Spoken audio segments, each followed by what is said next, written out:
looks as though Erlo is clear on his own, but to Terryuk and Oldag's seen his teammate coming. Now there's a teammate for you. He's still found the strength to accelerate. Aldag certainly gets #1 today for Team Domestic. He's been the breakaway very early on. He went out there because they felt as if Telecom had lost the Tour de France, and now the table has completely turned and he's finding some strength, I don't know from where, to try and pace his man Jan Ullrich just a little bit further. He will push himself for the next kilometre or so, but he won't last, Phil, because he cannot match the big engine that Jan Ullrich has. Well, it's been only half a season for Aldag, having had an accident right at the start of it, but he seems to have found his legs in time for the Tour. He's such a valuable helper on the Team Telecom, and now he's just trying to give Ullrich a little bit of a break halfway up the climb before he dies and drops away from the leaderboard here, Aldag, and then it'll be one-on-one again. But hats off to Rolf Aldag. This takes a lot of courage. A lot of courage and a lot of pain. You can see the pain on his face. You can almost feel what he's going through. But for him, all he's thinking about now is trying to turn the tables, trying to put Marco Pantani into difficulty and give his teammate Jan Ullrich a little bit of a breather. Team manager Walter Godefroot coming along in the team car there, just giving him a shout, giving him a little bit of encouragement to help him push himself just that little bit further. It's a 12-mile climb of the Col here, and at the moment they're still climbing on the top chain rings, which gives you some idea under attack here how they keep the pressure on. The gap is opening dramatically over the rest of the field, and surely we're not going to see the sort of time gaps we saw yesterday. Well, that's it for Rolf Aldag. He did his turn. It lasted about 1 kilometre, just enough to give Jan Ullrich a breather, and now he picks it up once again on the flatter part of this climb. I say the flatter part is all the way up to the top, a 12-mile climb, but some of the inclines are not quite as steep. But when it does level out a little bit, then Jan Ullrich can get his big gear going, get his big engine, and look at that, the shadow of Rolf Aldag just disappears from the scene.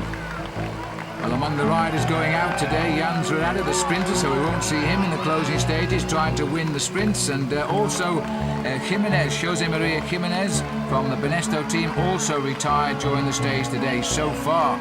Stefan Erlo still the lone leader now with a 55-second advantage over the train. But look at the difference in the speed, Phil. He's almost stopped. He's been out at the front of this race for a long time. A very aggressive rider. Himself a former wearer of the yellow jersey in the Tour de France. In fact, he was the last man to abandon wearing the yellow jersey before Chris Boardman did this year. And he did that with tendinitis on top of a mountain as well.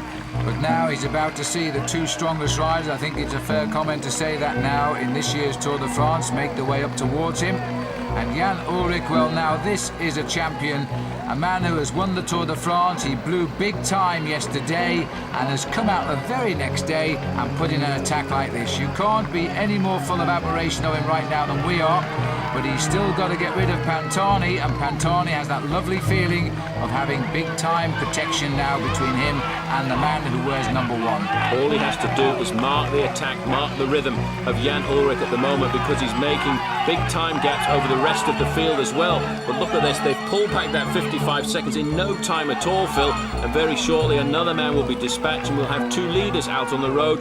#1 Jan Ullrich, #21 Marco Pantani. I'm sure we'll get rid of Stefan Erlo as soon as they ride by him. I just wonder, he's looking over, he looks very, very tired now. Has he got any strength in those legs? When you see these two riders come through, you're going to have to feel pretty special to jump on the back wheel. There's a sort of half-hearted attempt here by Stefan Erlo to try and hold on to Pantani, who's clearly pedaling a lower gear than Ullrich. But Ullrich is pounding that big gear and distancing already, Stefan. Certainly was a lot of talking went on last night, I would think. The coach of Jan Ullrich was on the phone, Peter Becker. He would have been explaining to him, look, you are a great champion. You can't walk away from the Tour de France. And certainly our friends from the German television felt that Jan Ullrich would not start the stage this morning, but he's come out, and he's come out fighting to prove that he is a great champion. At 23 years of age, he's bounced back from that terrible day he had yesterday, and he's going out to fight the Tour de France all the way up to Paris. Well, he slipped away from the overall podium positions, but I think he's getting himself back up there in one fell swoop today on the second day in the Alps. There's still more days still to come, although the hills get a little bit less severe. And that was why Pantani said he could never win this Tour, because the route wasn't tough enough. But I guess he wasn't reckoning on a Tour quite as controversial as this one is certainly turning out to be. So Jan Ullrich now, his face a picture of pain, but it's a different sort of a pain now. This one is a pain of aggression rather than a pain of defeat. Well, his face still showing the markings of that terrible day yesterday. I think he had a hard time with that cold weather. He wasn't able to support it. I think his muscles really did suffer from the coldness getting in there. He's also probably paid from the fact that he lost a lot of weight coming up to the Tour de France much too quickly, and that's why he had that very bad day yesterday on the climb to Les Deux Alpes. But Marco Pantani, once he sees the top of this climb, I think will be quite relieved, because he now knows that there's not much more that Jan Ullrich can do. It's all downhill to the finish in Albertville. On with the arm warmers. Excuse me, can I have my cape? Thanks a lot. And Ullrich goes over the top first at the top of the Col de la Madeleine, an all-category climb, maximum points there. That will make a great deal of difference to his standings in the mountains. Pantani second over the top now. It is the best part of 20 miles now, basically all downhill into Albertville. And I'm always amazed when I say that the race has never finished in or started for that matter, in Albertville before. It was the Olympic city, of course, back in the Winter Olympic Games of 1992. Strangely enough, there are so many towns the Tour de France goes to, you're quite convinced that it's been there many times before. The Tour's been through Albertville, but it never has actually finished there, and this will be the first time that the Tour goes down there. And what a day, because Jan Ullrich is bouncing back in this year's Tour de France. Pantani still for the moment not doing any work at all, and the chasing group with Axel Merckx slipping in there over 2 minutes back. Pipoli takes them over in third place. And in fact, Julich just behind Pipoli there. Escartin is here, Renero is here, Bogart is in the group as well. Bjarne is hanging on the back just behind Axel Merckx. A very select little group that now. As we make our way down, not a big wide road descent like the Galibier, the Col de la Madeleine. It's a little bit twisty and tortuous as the riders now pick their way gently down towards the valley. But the climbing for the day is behind them, and Ullrich's attack has only succeeded in ridding him of everyone except the one man he wanted to rid himself of.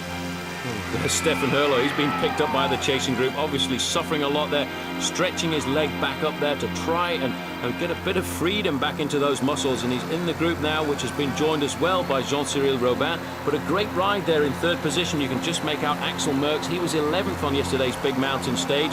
Didn't make much noise about it, but Axel in his first Tour de France is climbing himself well up into the overall rankings. Which will be a great result for him in his first Tour. Anyway, 1 kilometre to go now. We're running in towards the finish in Albertville. And it looks as though we're going to see a sprint between these two. It reminds me of the arrival of Tony Rominger and Miguel Indurain in the Alps a few years back now.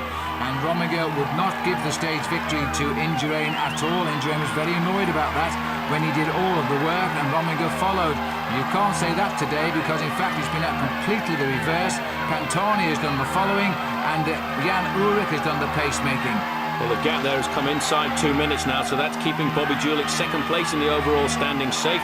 But Jan Ullrich still pounding out. He's not even thinking about the stage victory at the moment. I think what is more important to him is to get as much time as possible. But shortly, he's going to try and push Marco Pantani to the front, because Pantani is looking very fresh, and I wonder if he's going to think about sprinting it out. Well, I would think he is.